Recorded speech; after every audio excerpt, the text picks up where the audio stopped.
Hello and welcome to this session on optimizing sales and promotions. I think anyone who attends a session on optimizing sales and promotions at a time like this really deserves an extra medal for courage because of the situation in the industry. But yet I am so passionate about understanding the importance of this role and understanding just how vital it is that we prepare and that we understand what our options are and what we will be doing once our industry starts to reopen. Of course, we're seeing really positive signs already with the US domestic market beginning to open up, but there's still a long way to go with the international travel. However, now is the time to really understand, what are we going to do about sales? And there's probably not a topic that is more passionate for me than to speak about sales and promotions. My name is Heidi. I'm the founder and the president for the Spark Group of Companies. And today I will be speaking from my 9 years of experience in supporting sales and promotions in beauty, luxury, confectionery, and liquor. We support staffing and sales staff for ongoing positions and also for temporary positions. And really over the course of time, we started to see a divergence. We started to see that the customer behavior and the market was really moving away from what travel retail was offering. So I think it's so important that today we take a look at what is good and what is important and match that to the current reality, and then really chart a path for going forward. And with that, I have a little statement. Never has it been more important to build an intentional and comprehensive sales and promotional plan that celebrates the USP in travel retail and that builds the best possible rebound for our beloved industry. Sales is not just going to happen on its own. We're going to need to look at it and come up with a plan and with an intentional program, because in-person selling is a professional, experiential, and adaptable commitment to building meaningful connections, inspiring conversations, and a demonstrated brand ethos. It is our joy to commit to best-in-class services. And with that, we want to take a quick look at the current market size. Well, let's talk about it first as it was in 2019. The Economist estimated that the travel retail market size globally was $85 billion. Other research shows us that in 2020, sales fell somewhere between 65% to 75% year on year. So we are in crisis mode. The range, I think, is attributed to regions and perhaps also categories, but it gives us at least some numbers of what we're working with today. And that means the market size today is probably around $33 billion. And the projected growth rate of 4.1 annually over the next period of time until 2028, in one research shows it as 4.1% annually. And that airports account for approximately 50% of the global market share. When we talk about sales, we have to talk about numbers. So this is just a couple slides on the quantitative aspects. The US market size, and this is by Grand View Research, is estimated at 10 billion. And actually the lion's share of that amount is attributed to airports. And the 10 billion is a 2019 number. And in terms of categories, we can see that fragrances, beauty, liquor, confectionery, and luxury takes up approximately 60% of that share. And that is really where my experience lies. So today, when we talk about optimizing sales and promotions, it is in these categories because that is where my background is. And what I'm going to do is I'm going to speak from what has worked, understanding that there's obviously another whole list of things that haven't worked. But we have really embraced lifelong learning and really committed ourselves to really moving forward with what is good. And so from that context, I will be sharing today. So if 2021 travel retail revenues in the USA are projected at approximately 25% to 35% of 10 billion, and if categories such as beauty, confectionery, and liquor represent 60%, then a top-down, bottom-up approach for what we can be expecting in 2021 is somewhere in this range. At 25%, the 2020 revenues were 2.5 billion, and at 35%, 3.5. And the portion attributed to beauty, luxury, confectionery, and liquor would be in the range of 1.5 to 2.1 billion. If we're expected to grow that by a small margin of 4.1% in 2021, then we can see that we're looking at somewhere between 62 million to 86 million extra dollars in 2021 over last year for those categories. Hopefully I haven't lost you in that. I do want to make these handouts available for later on, and we will email them to you because in the footnotes are also the references for the research that I'm quoting. If the 80-20 rule proposes that 80% of that growth is going to come from our top 20% locations, then my recommendation is that whatever you're investing in, however you're approaching the sales function, I think it's so important to also consider the 80-20 rule, that if you're going to invest it in your key locations. But do invest, because if there was a piece of machinery that wasn't working and if it was broken down, we wouldn't be waiting 6 months to fix it. We would be investing in it. We would be looking at getting that up and running again as quickly as possible. And I think we are entering an era where the sales function is going to be more important than ever, especially in these roles. Yes, there is digital. Yes, our consumer behavior has heavily moved to online sales. But in the categories we're talking about today, I really don't see our customers going to a vending machine and getting their product, by having it dispensed. So we are talking about the in-person experience in our session today. All right. What I wanted to do is show you a video of the way things were. This is a promotion that it's just a 1-minute video, and it was really a last-minute collaboration where brands decided they would join forces. One brand was actually scheduled to be in one store, one brand was scheduled to be in the other store, and about a month prior, they decided, why don't we do both brands in both locations? And here is a collaboration showing Godiva chocolates and Wayne Gretzky ice wine.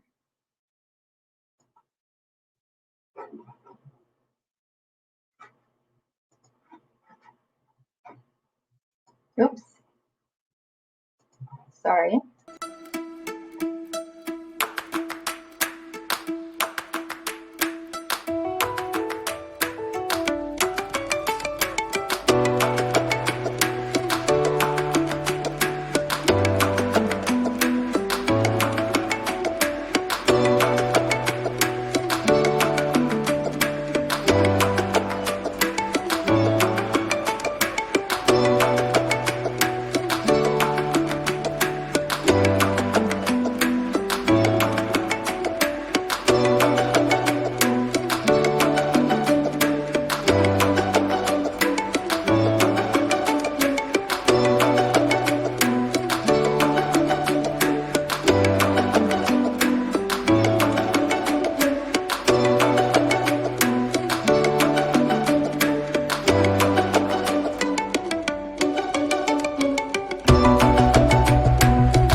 So that was a snapshot of the way things were. We won't be doing those activations, not in the immediate future. And they will definitely need to adapt for the future. I hope that we get there again. But what I want to illustrate is just how important that in-person experience is and what can be achieved when we really just put a little bit of effort into our promotional and into our sales agenda. That promotion achieved $650 in sales per hour on average. And that allocation, the revenue allocation, was about 55% and 45% allocated to ice wine and Godiva chocolates, respectively. And these are sales that are just documented by our promoter. So it does not count the global sales, the sales that happened because of the collateral and the sales that happened outside of those promoter hours. But this is what we're wanting to illustrate, just how important that in-person experience is and how important it is to continue to plan for a very personalized and experiential sales plan on the shop floor. Even though we are mid-pandemic, we can adapt it, we can do a good job, and we will be able to move the needle. The pieces that I want to highlight today, the keys for optimizing sales, are really summarized in these bullet points. And you don't need a big budget because some of these things don't cost anything. I'm coming from an agency standpoint where brands have contracted our services to support them in these locations and retailers. But even if you're not working with agencies, there's quite a bit that you can do in the locations where you're at just by using any one of these bullet points or a combination of them. The first place to start is that brand, retailer, and agency collaboration. Obviously, if you're not using an agency, then it is that collaboration between the brand and the retailer. Now is the time to get those conversations going and saying, yes, we do want to have promotions. Yes, we are scheduling maybe from October forward, maybe from January forward. It is important to keep promotions, sales and promotions on your radar and to be in those conversations today because our approach is going to be incredibly different. And yet it can be very successful if we just delve into it. None of us have sold like this before. We're currently in the most unconducive sales environment because testers are gone. We can't encourage customers to taste. We can't encourage them to try. They don't want to touch anything, but we can still connect with the customer on all the senses, and we can still give them voice. We can still give them presence. We can still give them eye contact. We can still engage with our conversation and make that moment meaningful. So what we need is we still need brand retailer collaboration. And here I'm talking about some of the things that haven't worked is sometimes agencies are not badged and they don't have immediate access. So the breakdown that happens is that brands want to use agencies and retailers have not authorized that agency. So retailers, I'm really encouraging you to please listen to your brands. Ask them, which agencies would you like to be using? What is going to be supportive for you? Because in supporting you, we will win. And we need to collaborate and we need to be in those conversations and actually go a layer deeper and ask some courageous questions and just say, how can I help you? Because we really all just need to help each other right now. The other aspect, the other key that will help move sales and promotions is that we elevate the sales profession right from the point of where we how we advertise and how we attract and recruit and how we onboard, how we encourage them, and how we offboard.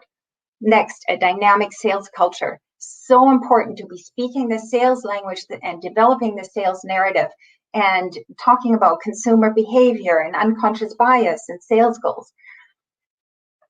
What about just our overall customer philosophy?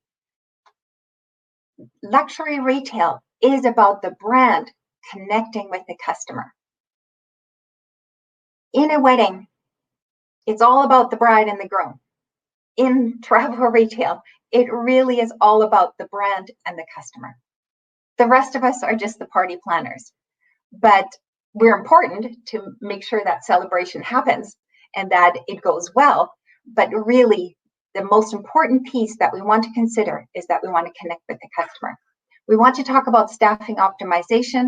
We want to talk about how much difference data makes when we're using data on the shop floor. We also want to talk about a little bit about the integration of the digital channel. And at the very end, I want to introduce the Spark Brand Partner Program.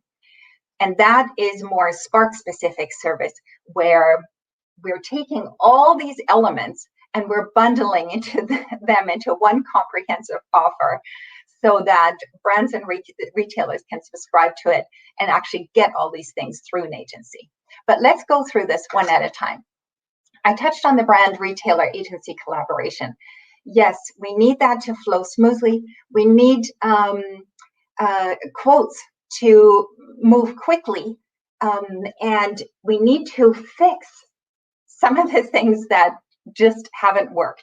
One is that brands can't get quotes unless the agency is badged, and retailers won't badge an agency unless they have a successful quote. So those are two negatives that don't make a positive and have not made a positive in the past. And it really is time to update your agencies that you work with. And we also really need to bring an end to agencies that are using independent contractors as staff, because the way that we understand the environment and the way that we understand the employment relationship is that it does not pass the test for labor and industries in the US and for employment standards in Canada. Next, we want to elevate the sales profession. This is so critical, right from how we present the opportunity to the talent that we attract. We are attracting professionals that are making a career decision. Sales is no longer a job.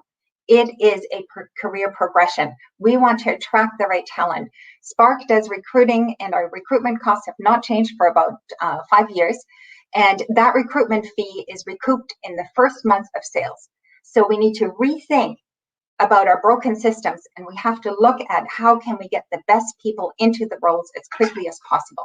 There are many other topics to talk about on the topic of HR. One is employment contract, compensation. What about collective agreements? We need to update them.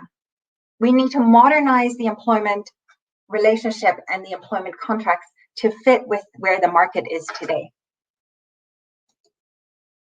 We want to create a sales culture.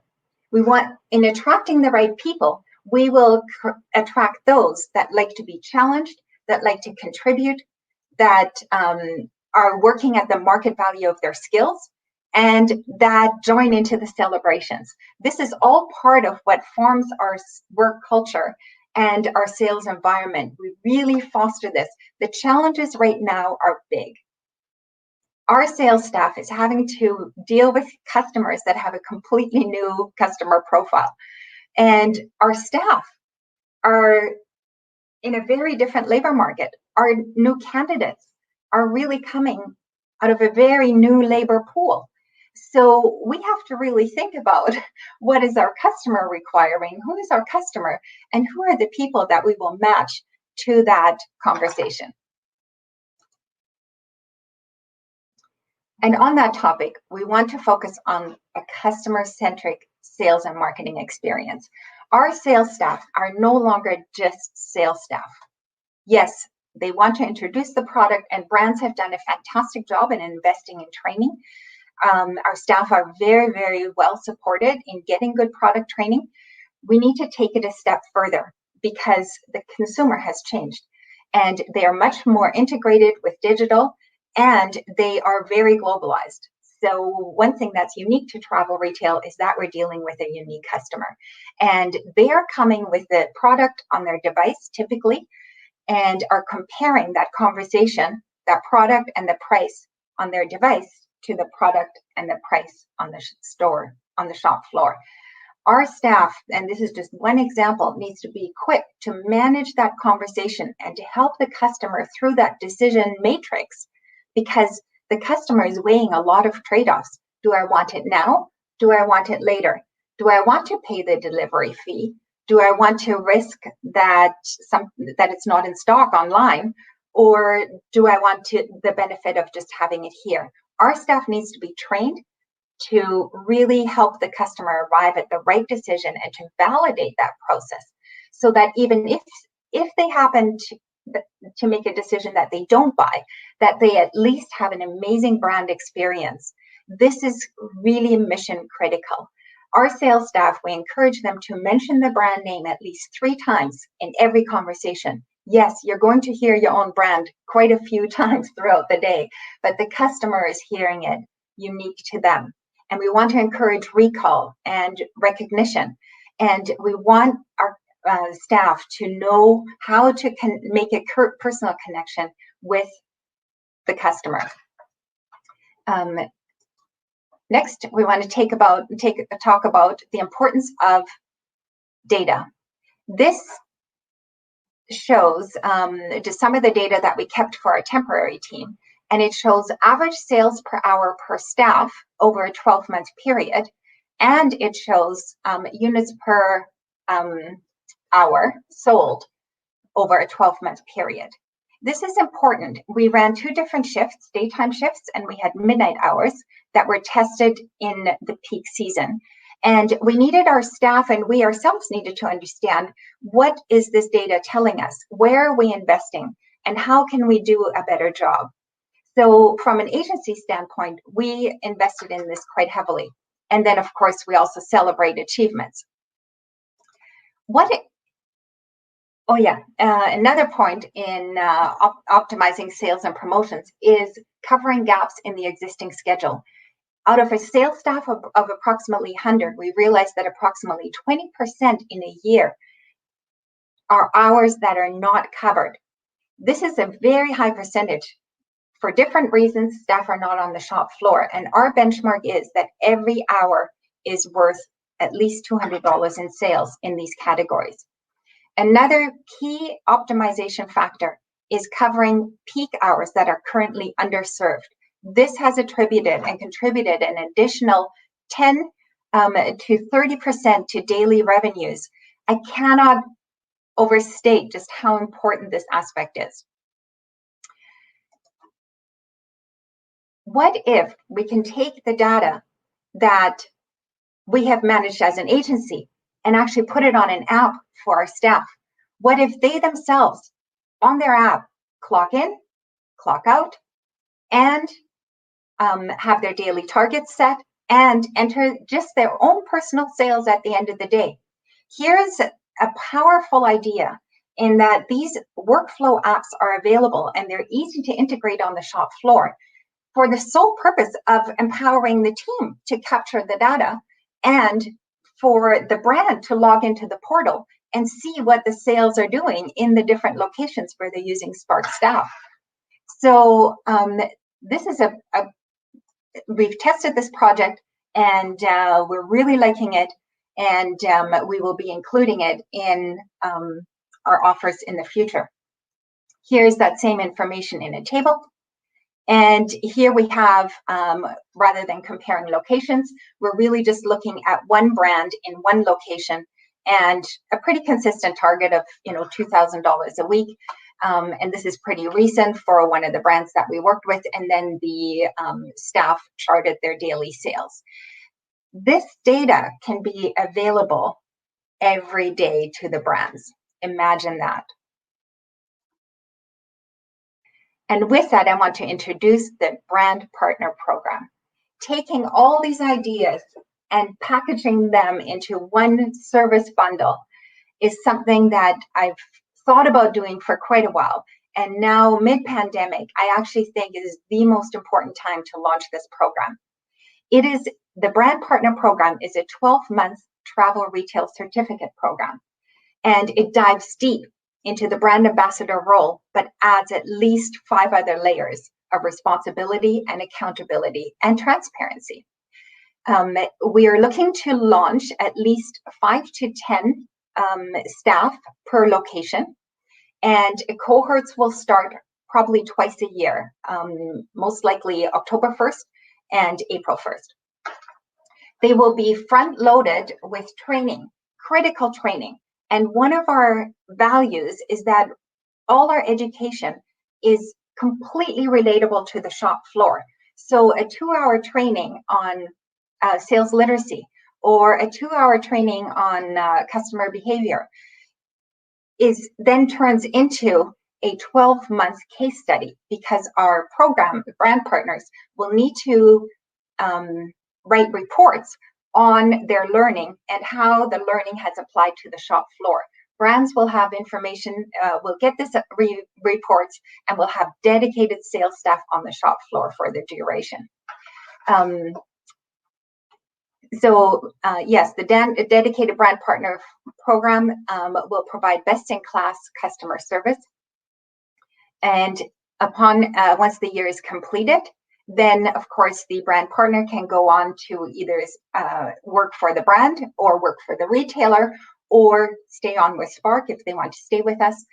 Either way, it is very transferable, and yet at the end of those 12 months, it will be an incredibly valuable hire, because we really care to immerse and take the personas of our best hires and now put the best possible supports around them to set them up for success.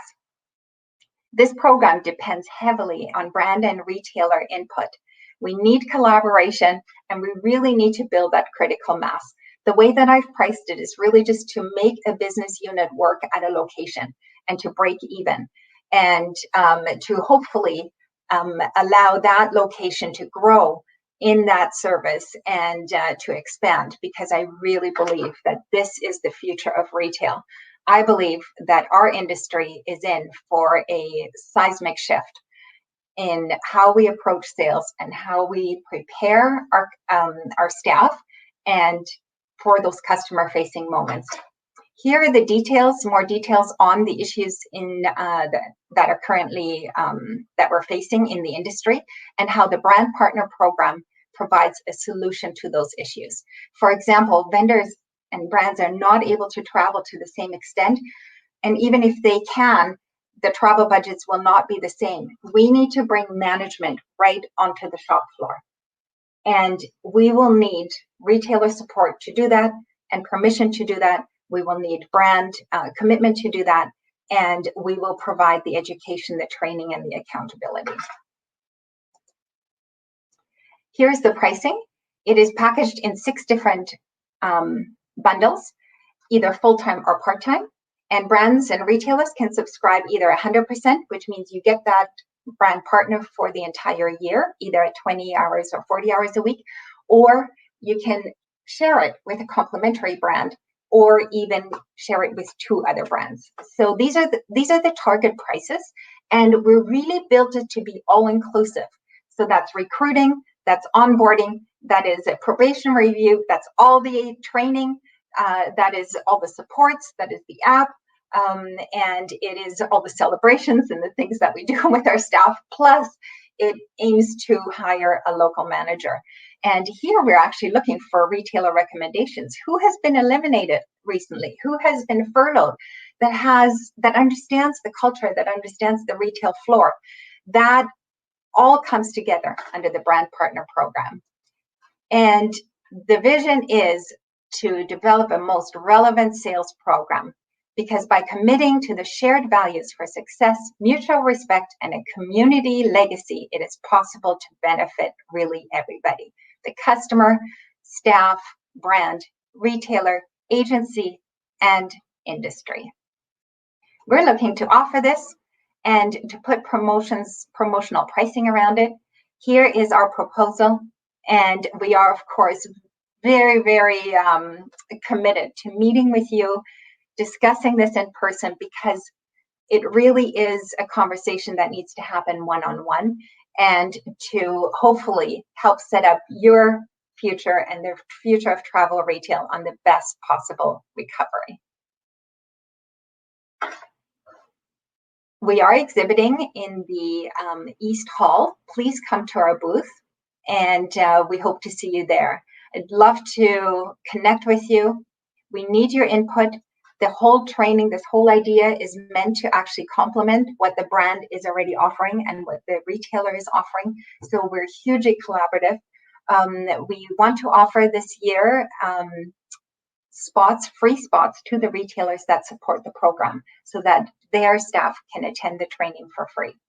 And then, of course, pricing privileges. Thank you so much.